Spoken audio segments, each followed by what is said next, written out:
오늘 고난주간 새벽기도의 첫째 날을 시작하면서 우리 예배당에 나오셔서 하나님 말씀 같이 나누고 기도하는 우리 성도님들 또한 가정에서 이 시간 같이 하나님을 예배하는 또 기도하는 우리 성도님들께 하나님의 예비하신 그 은혜가 충만히 임하시기를 축복합니다.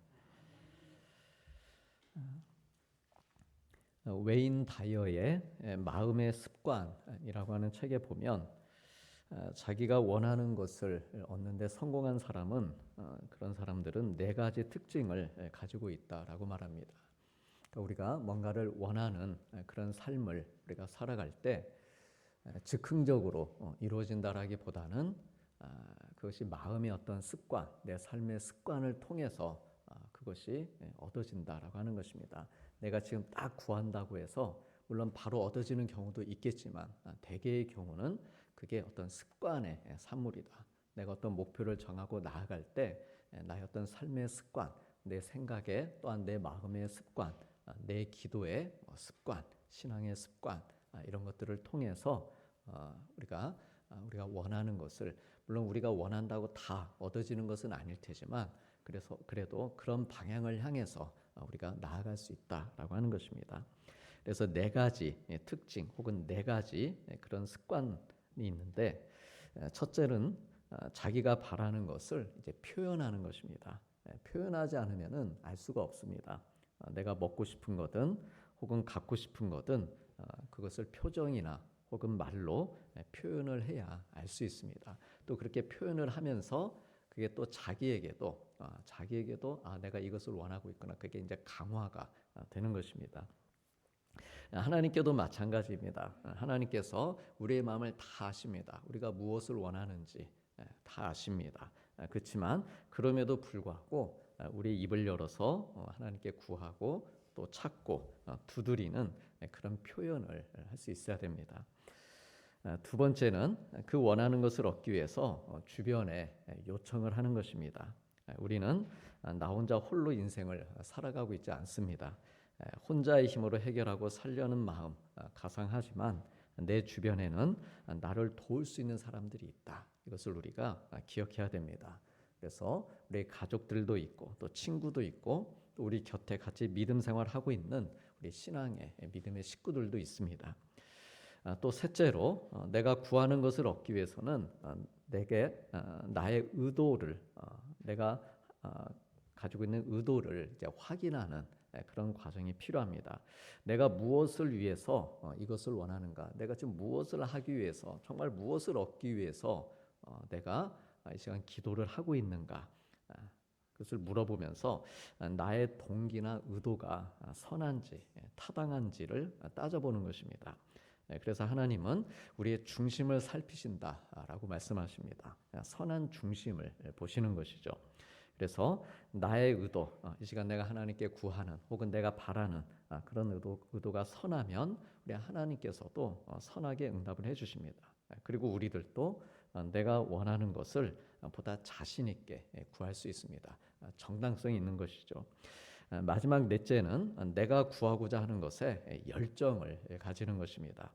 내가 원하는 것이 이게 선한 의도에서 비롯된 것이다. 그러면은 그것을 얻기 위해서 열정을 가지고 최선을 다해야 됩니다. 이 네 가지 표현하고 도움을 구하고 또 의도를 확인하고 열정을 가지는 것 이것은 우리가 예수님을 만나는 일에도 적용이 됩니다. 예수님을 만나고 하고 싶어하는 마음을 표현하는 것이죠. 주님, 제가 주님을 만나고 싶습니다. 이 시간 제가 주님을 만나서 은혜 받고 싶습니다. 제가 꼭 응답받고 싶습니다. 주님을 만나서 제 삶이 새로워지고 내 삶에 소망이 생기고 제가 구하는 것도 이루어지길 원합니다. 이렇게 주님을 만나고 싶은 그런 마음들을 입을 열어서 표현하는 것입니다. 또한 주님을 만나기 위해서 사람들에게도 도움을 요청하는 것입니다. 나를 위해 기도해 주십시오. 내가 정말 은혜 받고 싶은데 내가 하나님 만나고 싶은데 물론 내가 기도하지만 또 당신이 나를 위해서 기도해 주십시오. 이렇게 요청할 수도 있고 또 이미 예수님을 잘 만나고 있는 사람들 그들에게 당신은 어떻게 이렇게 주님을 잘 만나는 생활을 하고 있습니까? 그렇게 조언을 구할 수도 있습니다.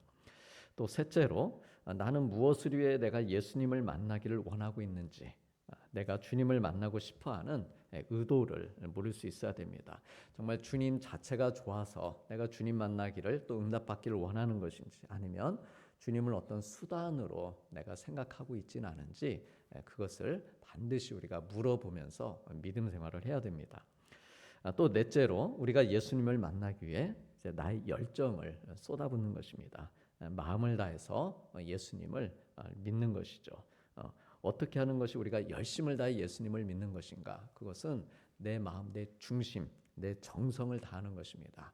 그래서 정성을 다해서 예배를 드리고 또 말씀을 읽고 묵상할 때에도, 정말 기도를 할 때에도 정말 정성이 들어가야 됩니다. 또 봉사하는 것도 정성이 들어가는 것. 그게 우리는 이제 열정을 가지고 열심히 사는 믿음 생활을 하는 것입니다. 그래서 이 네 가지, 표현하고 도움받고 의도를 확인하고 또 열정을 다하면서 우리가 이제 예수님을 만나는 것입니다. 그래서 언제 어느 때든 이 네 가지를 기억을 하시면서 믿음 생활을 또 하실 수 있길 바랍니다. 하나님께서는 오늘 이 마가복음 이 말씀을 통해서 예수님께 자기가 원하는 바를 정말 열정적으로 표현하고 또 사람들의 도움도 받고 그리고 예수님을 만남으로 회복한 사람의 이야기를 들려주고 계십니다. 그의 이름은 이제 바디메오입니다. 우리가 익히 많이 들은 이름인데요. 이 바디메오는 디메오의 아들이라고 하는 뜻입니다. 그는 태어나면서부터 가진 이제 자기의 본래 이름이 따로 있었을 것입니다. 그렇지만 이유는 알 수 없지만 그 이름을 사용할 수 없는 어떤 특별한 상황에 있었던 것으로 보입니다. 어쩌면 그의 아버지가 이미 죽고 또 도움을 줄 가족도 없고 또 이웃도 없는, 그래서 그의 본래 이름조차 확인해 줄 수 없는 상황이었을지도 모릅니다. 그냥 사람들이 디메오의 아들이니까 그냥 바디메오 이렇게 불렀던 것일지도 모릅니다. 뿐만 아니라 이 디메오는 불결이라고 하는 뜻을 가지고 있습니다. 그의 아버지가 어떤 이유로 이 불결이라는 이름을 가지게 되었는지 모르지만 바디메오는 늘 불결한 자의 아들, 저 사람은 불결한 자의 아들이야, 이런 소리를 들으면서 살고 있었습니다. 세상에 좋은 뜻을 가진 이름들이 참으로 많은데 이 불결하다, 부정하다는 멍해를 계속 아버지에 이어서 자기도 안고 살아야 되는, 성경에서 참으로 보기 드문 그런 딱한 사람이었습니다. 또한 그가 살고 있는 곳은 여리고였습니다. 당시 여리고는 이제 구여리고와 신여리고로 나뉘어 있었습니다. 과거에 여호수아가 가나안 땅에 들어가면서 이 여리고 땅을 정복을 했는데요. 그 여리고는 이제 구여리고입니다. 그리고 여기에서 약 1.5km 정도 떨어진 곳에 헤롯 왕에 의해서 신여리고가 건설이 되어서, 그러니까 신도시죠, 발전하고 있었습니다. 따라서 예수님 당시의 구여리고는 거의 황폐화되어 있었고, 오늘 말씀 이 본문 이야기의 배경은 이제 신여리고입니다. 이 여리고는 과거 여호수아가 가나안 땅을 정복해 들어갈 때 또 분배할 때 하나님을 섬기는 레위인들에게 이 여리고 땅을 구별해서 주었습니다. 때문에 유대 사회 안에서 이 여리고는 신앙적인 그런 상징성이 있는 곳이었습니다. 그런데 이렇게 구별되고 또 종교적이고 정결한 여리고에 불결한 자의 아들이 살고 있었다라고 하는 것입니다. 그래서 이제 성경은요, 오늘 그의 등장에 대해서 그다지 호의적이진 않습니다. 그는 앞을 볼 수 없는 그런 장애를 가지고 있었고, 46절에 보면 거지다 이렇게 그를 낙인 찍어서 기록하고 있습니다. 그가 더욱 안타까운 이유는 51절의 말씀 때문입니다. 51절에서 바디메오는 너에게 무엇을 해주길 원하느냐, 우리 주님께서 그렇게 물어보시는데 보기를 원한다, 보기를 원하나이다 라고 대답합니다. 그런데 이 보기를 원한다라고 하는 말의 원어적인 의미는요, 다시 본다라고 하는 뜻입니다. 그러니까 다시 보기를 원하나이다, 예수님께 그렇게 고백을 한 것입니다. 즉 그는 이전에 본 적이 있었다라고 하는 것이죠. 이전에는 그런데 질병이나 혹은 사고에 의해서 안타깝게도 그의 시력을 잃어버린 것입니다. 그래서 그는 이전에 자기가 눈이 좋았을 때, 정말 살기 좋았을 때, 그러니까 그가 실명이 되면서 이제 거지가 된 것으로 보입니다. 때문에 이전에 자기의 그 눈이 좋았을 때, 그 좋았을 때의 삶, 그 삶을 기억하고 또 그것을 떠올리면서 그때처럼 제가 다시 보기를 원합니다. 이렇게 말을 한 것입니다. 태어날 때부터 선천적으로 시력 장애를 가진 사람보다 중도 실명으로 인해서 시력을 잃은 사람이 훨씬 더 힘들고 또 고통스럽다고 합니다. 그러니까 애초에 볼 수 없으면 그것을 전부로 알고 이렇게 살아가는데 잘 보이게 살다가 중간에 볼 수 없는 상황이 되면은 그 삶에 적응하기가 참으로 견디기 힘든 고통이기 때문입니다. 그런데 이 중도 실명이 특별히 바디메오에게 더 큰 고통인 이유가 있습니다. 요한복음 9장에 보면 또 다른 시각 장애인에 대한 말씀이 기록되어 있습니다. 근데 이 사람은 바디메오와 다르게 나면서부터 앞을 볼 수 없는 사람입니다.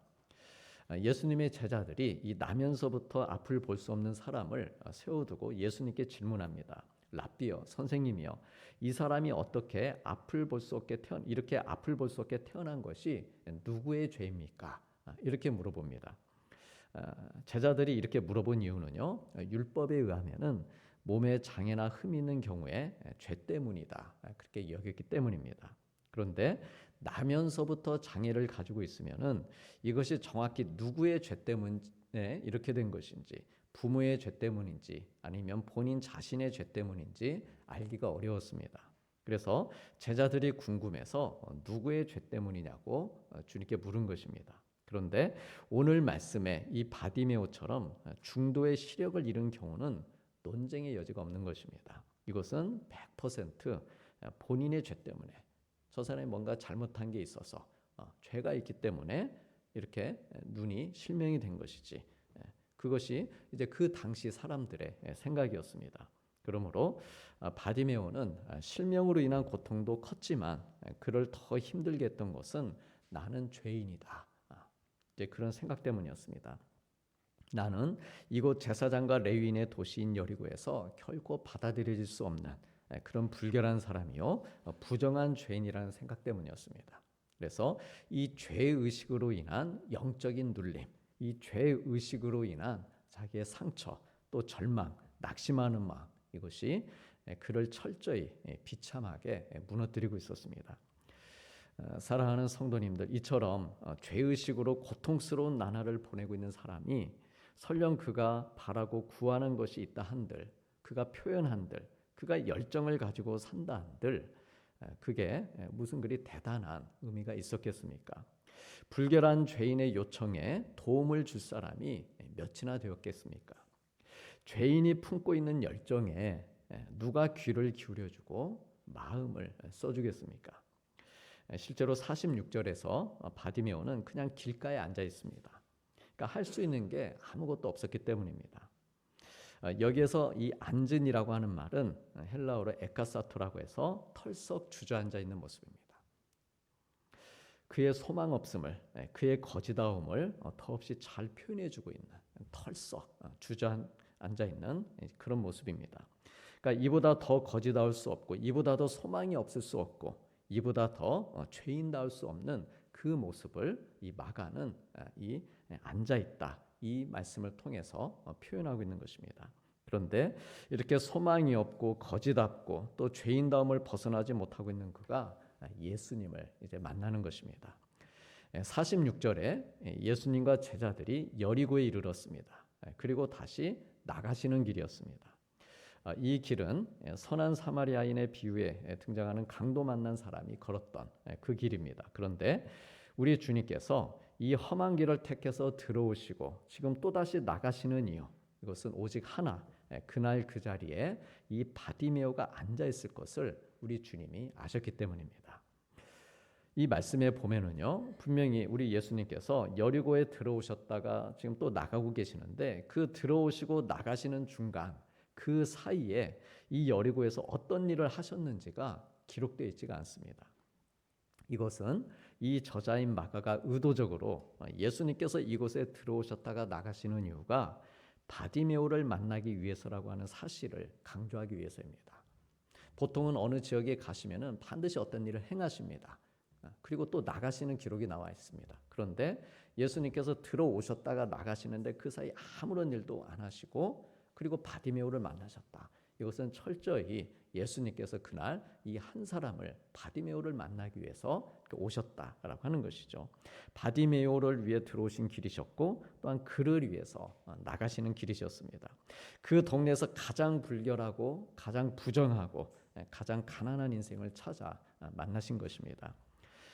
가장 거지답고 가장 죄인다운 사람을 만나 주셔서 이제 그를 고쳐 주시고 그를 다시 회복된 그런 사람으로 일으켜 주시기 위해 여리고에 가신 것입니다. 그래서 이것이 바디메오를 향한 복음의 사건이었고 이 예상치 못했던 예수님의 방문, 예수님과의 만남을 통해서 바디메오 인생에 놀라운 은혜가 임한 것입니다.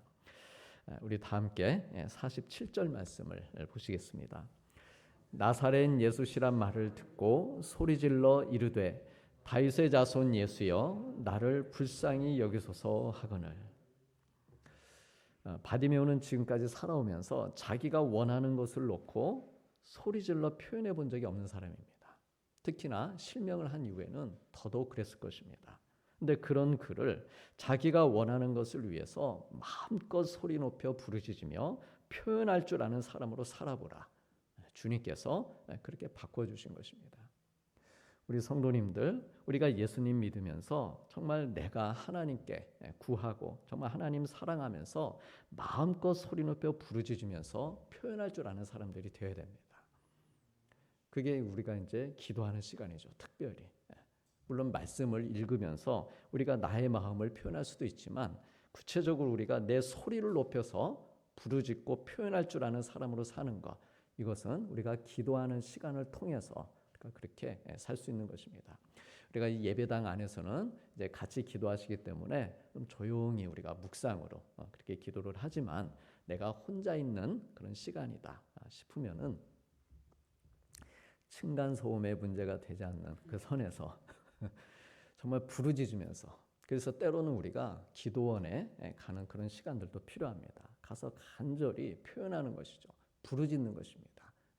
혹은 자연으로 나가서, 근데 요즘은 자연에 나가서 야호 뭐 이런 큰 소리도 하면 안 된답니다. 그 동물들 놀랄까봐 시대가 또 그렇게 바뀌어 버렸습니다. 얼마 전에 기사에 보면 그게 나오더라. 그러니까 동물들 피해 안 가는 선에서 또. 근데 중요한 것은 표현하는 시간이 있어야 된다라고 하는 것이죠. 우리가 하루를 살아가면서 일주일을 보내면서 과연 내가 얼마나 하나님께 부르짖고 표현하면서 또 지금까지 살아오면서 얼마나 내가 나를 표현하면서 살아왔는가. 근데 그 표현하는 시간을 통해서 예수님은 우리를 보다 더 구체적으로 만나주신다라고 하는 것이죠. 처음에는 우리를 사랑하시기 때문에 우리에게 먼저 다가오십니다. 내가 부르짖지 않더라도 이미 하나님은, 예수님은 우리와 함께 하십니다. 그런데 계속해서 그 만남을 우리가 강화시켜 나가고 친밀하게 만들어가기 위해서, 또 우리가 하나님께 구하는 거 얻기 위해서는 반드시 우리가 부르짖어서 표현하는 시간이 있어야 된다라고 하는 것이죠. 그래서 표현할 줄 아는 사람으로 살아라. 너 그동안 얼마나 앞도 보지 못하고 힘들고 어렵게 살아왔느냐. 이제는 내가 네 옆에 있으니 표현하며 살아라. 그러니까 그는 눈이 가려진 상태에서 표현한 것입니다. 예수님을 보고 표현한 게 아닙니다. 가려져 있지만, 앞을 볼 수 없지만 표현하는 것이죠. 그래서 51절에 너에게 무엇을 하여 주기를 원하느냐 물으시는 말씀에 용기를 내어서 보기를 원합니다. 표현했고 주님은 그를 보게 해주셨습니다. 볼 수 있도록 도와주신 것이죠. 우리 사랑하는 성도님들, 털썩 주저앉아 있는 인생이라 할지라도 예수님 만나면 소리를 내어 표현하고 주님께 도움을 청할 용기가 생기는 것입니다.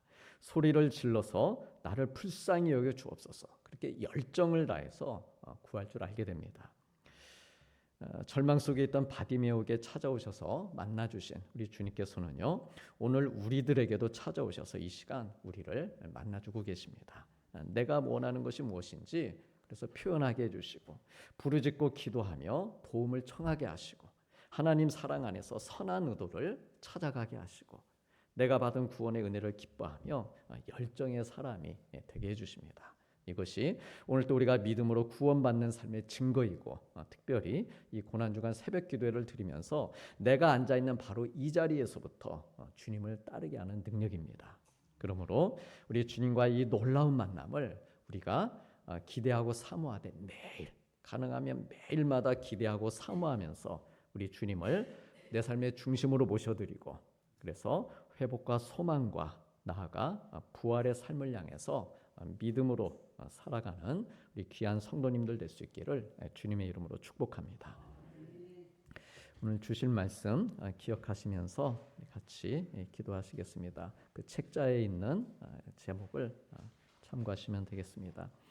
은혜의 주님, 저를 사랑하시고 구원하시기 위해 험한 길을 택해 들어오시고 골고다 십자가의 길을 걸으시며 저를 만나 주신 사랑에 감사드립니다. 주님 가신 그 길을 저의 믿음과 순종의 마음으로 따라가게 하여 주옵소서. 때로 저의 죄와 연약함으로 인해 털썩 주저앉아 있을 때마다 저를 찾아오시는 주님을 만나서 용기와 믿음을 가지고 큰 목소리로 주의 이름을 부르며 살게 하여 주옵소서. 또한 주님 앞에 마땅히 구해야 될 것들 제가 선한 의도를 가지고 구하며 새롭게 해주시는 인생 복음 안에서 열정을 다해 살게 하여 주옵소서. 라는 기도의 제목 놓고 우리 같이 기도하시겠습니다. 아버지 하나님,